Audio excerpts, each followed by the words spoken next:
ನಮಸ್ಕಾರ ವೀಕ್ಷಕರೇ, the federal ಕರ್ನಾಟಕದ ಪಾಡ್ಕಾಸ್ಟ್ಗೆ ಸ್ವಾಗತ. ನಾನು ಚಂದ್ರಪ್ಪ. ಇವತ್ತು ನಮ್ಮ ಜೊತೆ ಪ್ರಭುಸ್ವಾಮಿ ನಾಟೇಕರ್ ಅವರಿದ್ದಾರೆ. ರಾಜ್ಯದಲ್ಲಿ ಕಳೆದ 3.5 ದಶಕದಿಂದ ಒಳ ಮೀಸಲಾತಿ ಹೋರಾಟ ನಿರಂತರವಾಗಿ ಸಾಗಿತ್ತು. ಇತ್ತೀಚೆಗೆ ಅಂದರೆ ಏಪ್ರಿಲ್ 24ರಂದು ರಾಜ್ಯ ಸರ್ಕಾರ ವಿಶೇಷ ಸಂಪುಟ ಸಭೆ ನಡೆಸಿ ಒಳ ಮೀಸಲಾತಿ ಬಿಕ್ಕಟ್ಟಿಗೆ ಪರಿಹಾರ ಕಂಡುಕೊಂಡಿದೆ. ಅದರ ಪ್ರಕಾರ ಎಡ ಹಾಗೂ ಬಲ ಸಮುದಾಯಗಳಿಗೆ ತಲಾ 5.25 ಹಾಗೆ ಸ್ಪೃಶ್ಯ ಜಾತಿಗಳಿಗೆ 4.5ರಷ್ಟು ಮೀಸಲಾತಿಯನ್ನು ಕೊಟ್ಟು ಸಮಾಧಾನಪಡಿಸಿದೆ. ಆದರೆ ಇಲ್ಲಿ ಅಲೆಮಾರಿ ಸಮುದಾಯಗಳು ಮತ್ತೆ ತಮಗೆ ಸೂಕ್ತ ಪ್ರಾತಿನಿಧ್ಯ ಸಿಗ್ತಾ ಇಲ್ಲ ಅಂತ ಅಪಸ್ವರ ಎತ್ತಿವೆ. ಈಗಾಗಲೇ ಹೈಕೋರ್ಟ್ ಮೊರೆ ಹೋಗಿರುವ ಅಲೆಮಾರಿ ಸಮುದಾಯಗಳು ಈಗಲೂ ಕೂಡ ನಮಗೆ ಸರಿಯಾದ ಮೀಸಲಾತಿಯನ್ನು ಒದಗಿಸಿಲ್ಲ ಅನ್ನೋ ಒಂದು ಆರೋಪ ಹೊರಿಸಿ ಮತ್ತೆ ಕೋರ್ಟ್ ಅಂಗಳಕ್ಕೆ ಹೋಗುವ ಸಾಧ್ಯತೆಗಳನ್ನು ತೆರೆದಿಟ್ಟಿದೆ. ಈ ಕುರಿತು ನಮ್ಮ ಪ್ರಭುಸ್ವಾಮಿ ನಾಟೇಕರ್ ಅವ್ರ ಜೊತೆ ಮಾತಾಡೋಣ. ಸರ್ ನಮಸ್ಕಾರ. ಸರ್ ನಮಸ್ಕಾರ. ಈಗ ಒಳ ಮೀಸಲಾತಿಗೆ ಸಂಬಂಧಪಟ್ಟಂತೆ ವಿಶೇಷ ಸಚಿವ ಸಂಪುಟ ಸಭೆ ನಡೆಸಿ ಬಿಕ್ಕಟ್ಟನ್ನು ಇತ್ಯರ್ಥಪಡಿಸಿದೆ. ಆದರೆ ಇಲ್ಲಿ ಅಲೆಮಾರಿಗಳಿಗೆ ಪ್ರತ್ಯೇಕವಾಗಿ 1% ಮೀಸಲಾತಿ ಕೊಡಬೇಕು ಅಂತ ಆಗ್ರಹ ಇತ್ತು. ಈಗಲೂ ನೆರವೇರಿಲ್ಲ ಅದು. ಈಗ ಮತ್ತೆ ಏನಾಗಬಹುದು ಮುಂದಕ್ಕೆ? ಸರ್ ನೋಡಿ, ಈ ಒಳ ಮೀಸಲಾತಿ ಅನ್ನೋದು ನೀವು ಹೇಳ್ದಂಗೆ ಕಳೆದ 3.5 ದಶಕಗಳಿಂದ ಹೋರಾಟ ನಿರಂತರವಾಗಿ ನಡೀತಾ ಇದೆ. ಒಳ ಮೀಸಲಾತಿನ ಏನೇ ಕಲ್ಪಿಸಿಕೊಟ್ರು ಯಾವ ವರ್ಗಕ್ಕೂ ಸಮಾಧಾನ ಅನ್ನೋದು ಇರಲ್ಲ.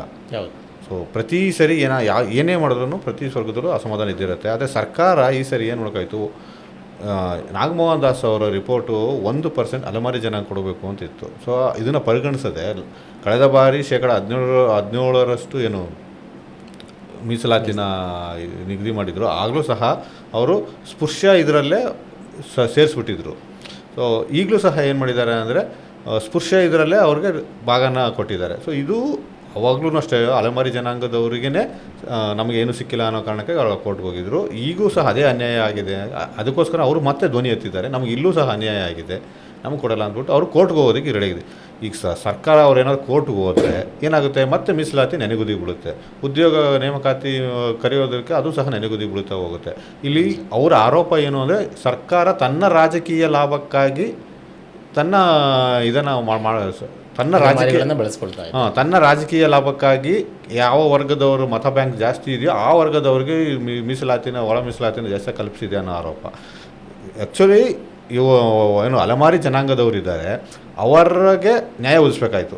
ಭಾಳಷ್ಟು ಜನ ಇವತ್ತಿಗೂ ಅವಿದ್ಯಾವಂತರಿದ್ದಾರೆ, ಜನಾಂಗದಲ್ಲಿ ಹಿಂದುಳಿದವರು ಇದ್ದಾರೆ. ಸೊ ಅಂಥವ್ರನ್ನ ಮೇಲೆತ್ತ ಕೆಲಸ ಮಾಡೋದಕ್ಕೆ ಅವ್ರಿಗೊಂದು ಪರ್ಸೆಂಟೇಜ್ ಕಲ್ಪಿಸ್ಬೇಕಾಗಿತ್ತು. ಬಟ್ ಆ ಸರ್ಕಾರ ಇನ್ನೂ ಮಾಡಿಲ್ಲ. ಹಂಗಾಗಿ ಇವರು ಮತ್ತೆ ಹೋರಾಟಕ್ಕೆ ಧುಮುಕಿದ್ದಾರೆ. ಇಲ್ಲ, ಇಲ್ಲಿ ಏನು ಅಂದರೆ ಅಲೆಮಾರಿ ಸಮುದಾಯದ ಮುಖಂಡರು 8 ಬಾರಿ ಮುಖ್ಯಮಂತ್ರಿ ಸಿದ್ದರಾಮಯ್ಯ ಅವ್ರನ್ನ ಭೇಟಿ ಮಾಡಿ ತಮ್ಮ ಅಹವಾಲನ್ನು ಸಲ್ಲಿಸಿದ್ರು. ಹೌದು. ಆದರೂ ಅಲೆಮಾರಿ ಸಮುದಾಯಗಳನ್ನು ಕೂಗು ಅಥವಾ ಅವರ ಅಹವಾಲನ್ನು CM ಆಲಿಸಿಲ್ಲ. ಕೊನೆಗೂ ಸ್ಪೃಶ್ಯ ಜಾತಿಗಳ ಜೊತೆ ಸೇರಿಸಿ ಅವರಿಗೆ ಮೀಸಲಾತಿ ಕಲ್ಪಿಸಿರೋದ್ರಿಂದ ಅವ್ರಿಗೆ ಯಾವ ರೀತಿ ಅನುಕೂಲ ಸಿಗುತ್ತೆ, ಅದರಲ್ಲಿ ಮೀಸಲಾತಿ ಸಿಗಬಹುದಾ ಅವರಿಗೇನಾದರೂ? ಹೌದು, ನೀವು ಹೇಳ್ದಂಗೆ ಸರ್ಕಾರ ಮುಖ್ಯಮಂತ್ರಿ ಸಿದ್ದರಾಮಯ್ಯನು ಆ ಜನಾಂಗದ ಅವರನ್ನು ಕರೆದು ಅವರ ಮನೆಯಲ್ಲಿ ಸ್ವೀಕರಿಸಬೇಕಾಯಿತು, ಅವ್ರ ಜೊತೆ ಚರ್ಚೆ ಮಾಡಬೇಕಾಗಿತ್ತು.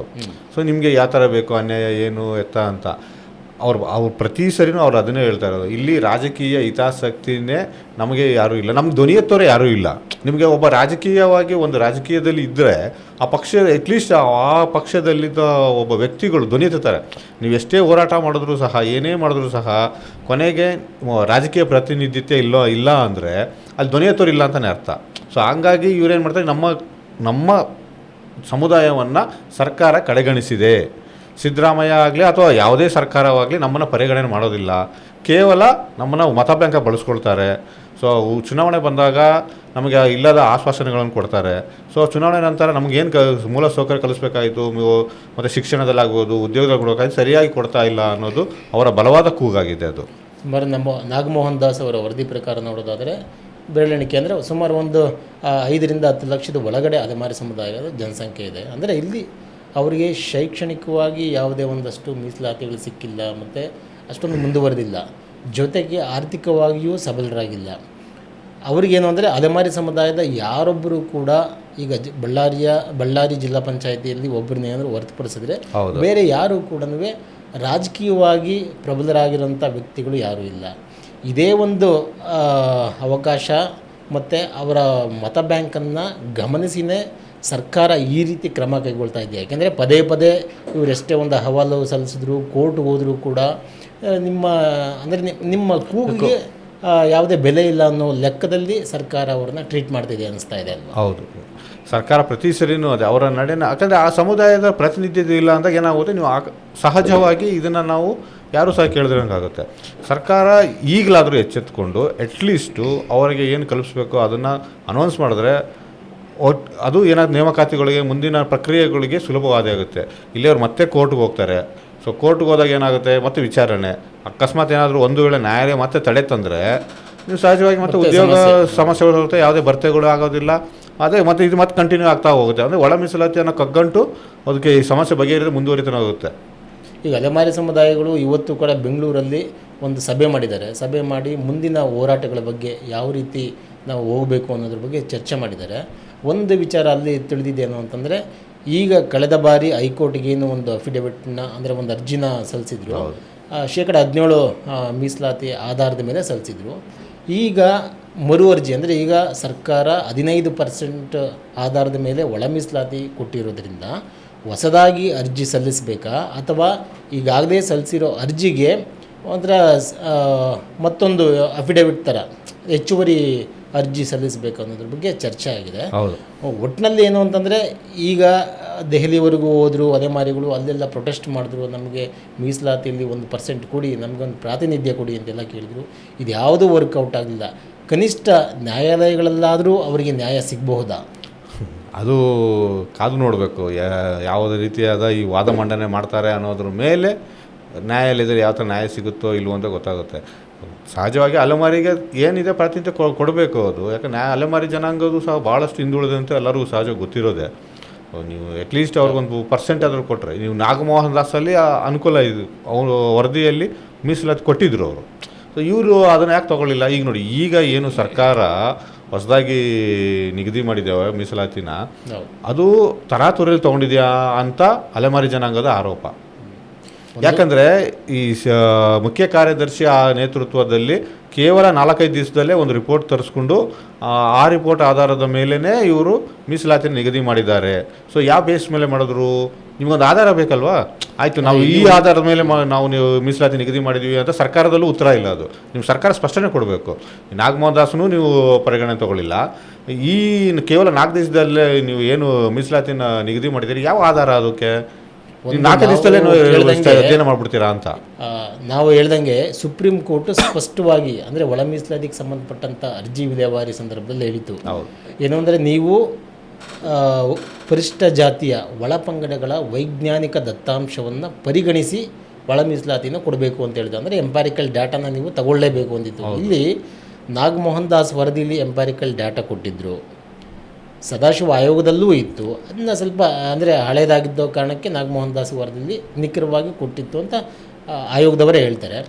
ಇಲ್ಲಿ ಸರ್ಕಾರ ಎಂಪ್ಯಾರಿಕಲ್ ಡಾಟಾ ತಗೊಂಡಿಲ್ಲ, ಪರಿಗಣನೆಗೆ ತಗೊಂಡಿಲ್ಲ. ಅದ್ರ ಜೊತೆಗೆ ನಿಮಗೆ ಈ ಪರಿಶಿಷ್ಟ ಜಾತಿಗಳಲ್ಲಿ ಹಿಂದುಳಿದಿರುವಿಕೆ ಆಧಾರದ ಮೇಲೆ ಕೊಡಬೇಕು ಅಂತ ಹೇಳಿತ್ತು. ಅಂದರೆ ನೀವು ಅಂತರ್ ಹಿಂದುಳಿದಿರುವಿಕೆ ಅನ್ನೋ ಒಂದು ಕಾನ್ಸೆಪ್ಟು ಹೇಳಿತ್ತು.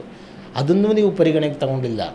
ಹಾಗಾದರೆ ಇಲ್ಲಿ ಸುಪ್ರೀಂ ಕೋರ್ಟ್ ಆದೇಶನೇ ಉಲ್ಲಂಘನೆ ಮಾಡಿ ಒಳ ಮೀಸಲಾತಿ ಕಲ್ಪಿಸ್ಕೊಡ್ತಾ ಅನ್ನೋ ಒಂದು ಅನುಮಾನನೂ ಬರ್ತಾ ಇದೆ. ಇದು ಅಲೆಮಾರಿ ಜನಾಂಗದವರು ಬಹುಶಃ ಇದೇ ಉತ್ತರ ಪ್ರಶ್ನೆನ ಅವರಲ್ಲೂ ಇರೋದು. ಈ ಸರ್ಕಾರ ನಡೆ ಸುಪ್ರೀಂ ಕೋರ್ಟ್ ಇಷ್ಟೆಲ್ಲ ಇದು ಯಾಕೆ ಮಾಡಿಲ್ಲ?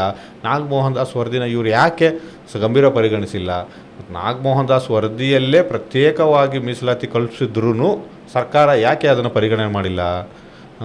ನೀವು ಕೇವಲ ಕೆಲವೊಂದು ಸಮುದಾಯಗಳನ್ನ ನಿಮ್ಮ ರಾಜಕೀಯ ಇಚ್ಛಾಶಕ್ತಿಗೋಸ್ಕರ ಅವುಗಳನ್ನ ವೋಟ್ ಬ್ಯಾಂಕ್ ತೊಗೊಳೋಕ್ಕೋಸ್ಕರ ನೀವು ಅವ್ರನ್ನ ಆ ಸಮುದಾಯಕ್ಕೆ ಹೆಚ್ಚಿನ ಆದ್ಯತೆ ನೀಡಿದ್ದೀರಿ. ಸೊ ಅನ್ನೋದೇ ಅವ್ರ ಪ್ರಮುಖವಾದ ಆರೋಪ. ನೀವು ಸುಪ್ರೀಂ ಕೋರ್ಟ್ ಏನಿದೆ ಅಟ್ಲೀಸ್ಟ್ ಆ ದತ್ತಾಂಶಗಳನ್ನು ತೊಗೋಬೇಕಾಗಿತ್ತು. ಇವರು ನೀವು ತರಾತುರಿಯಲ್ಲಿ ಕೇವಲ ಒಂದು CS ರಿಪೋರ್ಟ್ ಆಧಾರದ ಮೇಲೆ ಮಾಡೋದು ಎಷ್ಟು ಸರಿ, ಸಮಂಜಸ ಅನ್ನೋದೇ ಅಲೆಮಾರಿ ಜನಾಂಗದ. ಸೊ ಇದೇ ಕಾರಣಕ್ಕಾಗಿ ಅವರು ಇವಾಗ ಕೋರ್ಟ್ ಮೆಟ್ಲತ್ತೋದಕ್ಕೆ ಮುಂದಾಗ್ತಾ ಇರೋದು. ಈಗ ಮತ್ತೆ ಇವರೇನಾದ್ರು ಅರ್ಜಿ ಹಾಕಿದ್ರೆ, ಈಗ ಮತ್ತೆ ತಿರ್ಗಾ ಅದು ಆ ವಿಚಾರಣೆ ಬಂದು ಆ ವಿಚಾರಣೆಗೆ ಏನಾದರೂ ಒಂದು ವೇಳೆ ತಡೆ ತಂತು ಅಂದರೆ ಸರ್ಕಾರ ನೇಮಕಾತಿ ಪ್ರಕ್ರಿಯೆಗಳು ಮತ್ತೆ ಮುಂದಕ್ಕೆ ಹೋಗುತ್ತೆ. ಇಲ್ಲಿ ಒಂದು ನಾವು ಸೂಕ್ಷ್ಮವಾಗಿ ಗಮನಿಸ್ಬೋದು.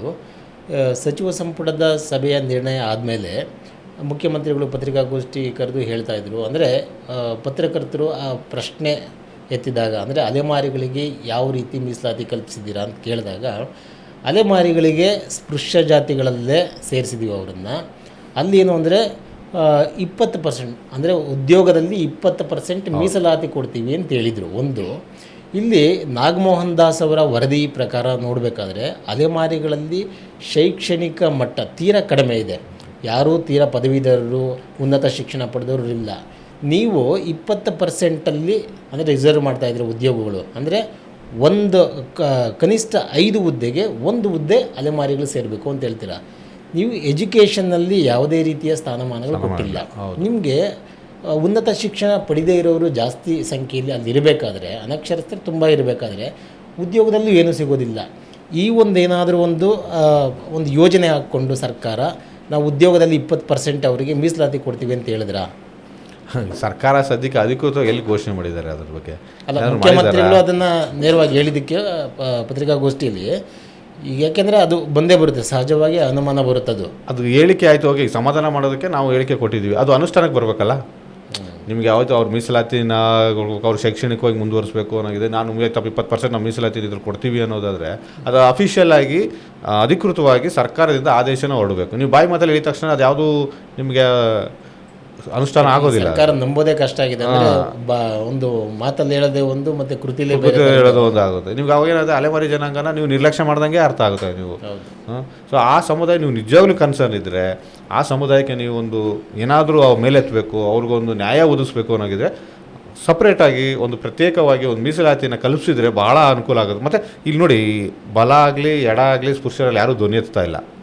ಸೊ ಈಗ ಬಂದಿರೋದು ಸರ್ಕಾರಕ್ಕೆ ಇಕ್ಕಟ್ಟು ಅಲೆಮಾರಿ ಜನಾಂಗದಿಂದ.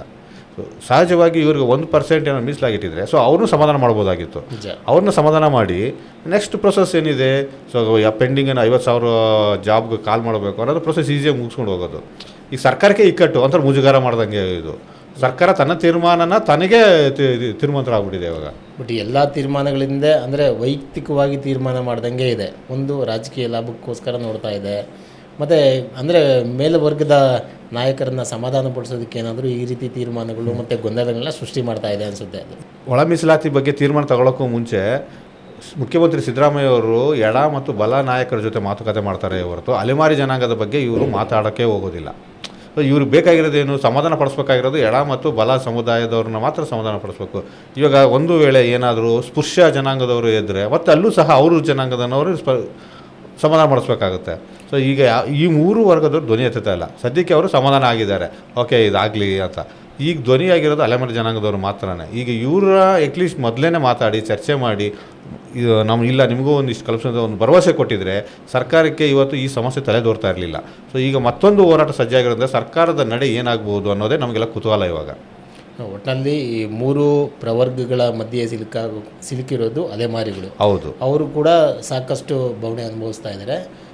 ಸೊ ವೀಕ್ಷಕರೇ, ಇವತ್ತಿನ ಚರ್ಚೆ ನೋಡಿದ್ವಿ. ಅಂದರೆ ಅಲೆಮಾರಿ ಸಮುದಾಯಗಳು ಎಷ್ಟೇ ಹೋರಾಟ ಮಾಡಿದ್ರು, ಎಷ್ಟೇ ಕೂಗಾಕೊಂಡ್ರು ಅವರಿಗೆ ಸರ್ಕಾರ ಸ್ಪಂದಿಸ್ತಾ ಇಲ್ಲ.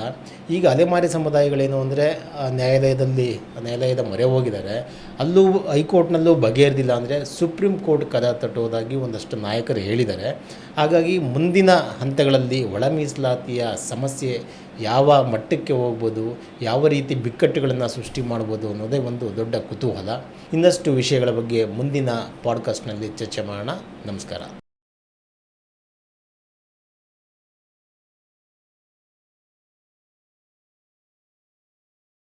ಹೆಚ್ಚಿನ ಸುದ್ದಿ ಅಪ್ಡೇಟ್ಗೆ ಈಗಲೇ ದ ಫೆಡರಲ್ ಕರ್ನಾಟಕ ಯೂಟ್ಯೂಬ್ ಪೇಜನ್ನು ಸಬ್ಸ್ಕ್ರೈಬ್ ಮಾಡಿ.